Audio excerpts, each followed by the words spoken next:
น้องสวัสดีค่ะสบายดีนะสบายดีมื่อนี้เขาจะไปใส่มื่อนี้สิไปดองเด้อพี่น้องวันนี้เรามีงานได้เกียรติรับเชิญนี่พี่น้องไปคนหน่อยเด้ป้าคนหน่อยปะพากันย่างไปเนาะพี่น้องเนาะมาสู่ละสาวไปนำกันย่างไปนำกันเลยวันนี้เราได้เกียรติรับเชิญเด้อพี่น้องไปกินงานแต่งไปงานดองเนาะพี่น้องเนาะอยู่ในบ้านนี่แหละพี่น้องบ้านของแม่หอมเนาะพี่น้องเนาะมื้อนี้พาพ่อแม่พี่น้องเปลี่ยนบรรยากาศพี่น้องอยู่เฮือนร้ายกะยันพ่อแม่พี่น้องเบื่อพี่น้องเนาะเดี๋ยวมื้อนี้จะพาพ่อแม่พี่น้องไปงานดองเด้อพี่น้องงานดองแบบลาวๆแบบประเพณีลาวเนาะพี่น้องเนาะป้าพี่น้องจับคนน้อยป้าพี่น้องเดี๋ยวย่างไปเนาะไปเนื้อบ้านเขาเลยบ้านไปทางในบ้านเด้อพี่น้องแดดเนาะแม่เอานี่แม่ถืออยู่เวลานค้าพี่น้องอยู่หันปันประเพ่งได้สะไปเลยมาน้ำคันนี่ไปเจอกันอยู่งานดองเด้อพี่น้องบ่ดอนบ่ได้ไปน้ำขี้เก่าพี่น้องเลยไปส่งปูน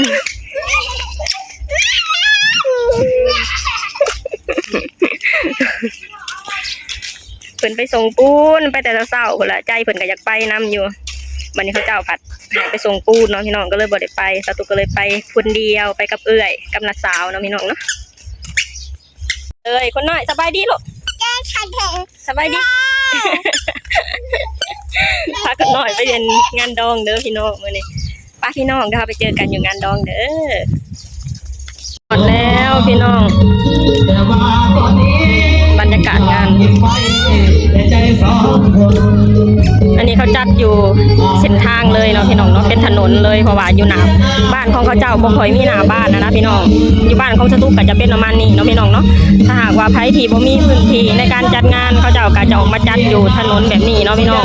คือมื้อใดที่มีงานก็คือต้องปิดถนนเลยล่ะพี่น้องต้องใครที่อยากเที่ยวก็คือต้องไปเส้นทางใหม่เนาะพี่น้องเนาะ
เจ้าภาพเล่นได้ดีโอ้ยมือคีย์บอร์ดไม่ใช่ว่าเสียงล่างใส่น้องมือคีย์บอร์ดเนาะ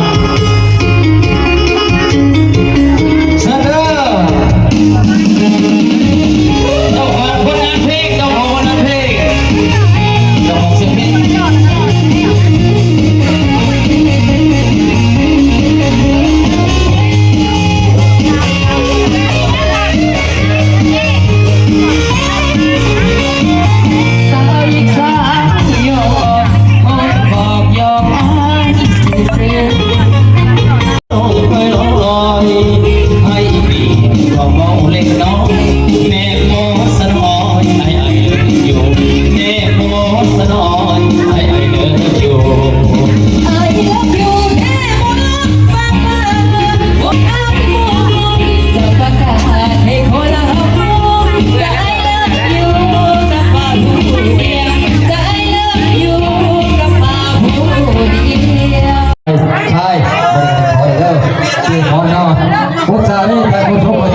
ผมเป็นเดียวว่าไอ้พวกกูเรียกผม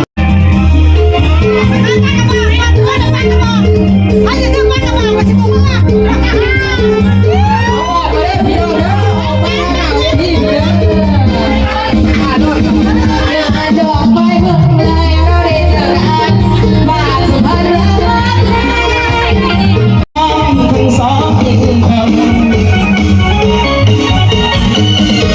ว่าที่เลือกเมียก็ต้องเสียน้องคนที่คิดดับวุ่นวายสับสนอยากเก็บไว้ในใจสองคน น้องกลับแล้วพี่น้องเอ้ยโดนออกได้โดนได้มางานเทื่อหนึงวันนี้ก็จะพากันกลับแล้วเนาะพี่น้องเนาะดองกับเพิ่นกกำลังพากันเต้นอยู่พี่น้องแต่ว่าสตูกับกันเอื่อยบ่ได้เต้นเนาะพี่น้องพอให้มาเซิร์นแล้วกินแล้วก็กลับแล้วเนาะพี่น้องเนาะม่วนพี่น้องโอเคพี่น้องสำหรับคลิปนี้สตูเองก็จะขอจบลงเท่านี้ก่อนเด้อฝากให้พี่น้องช่วยกดไลค์กดแชร์กดติดตามในช่องสตูชาแนลเนี่ยเด้อสบายดีสวัสดีค่ะ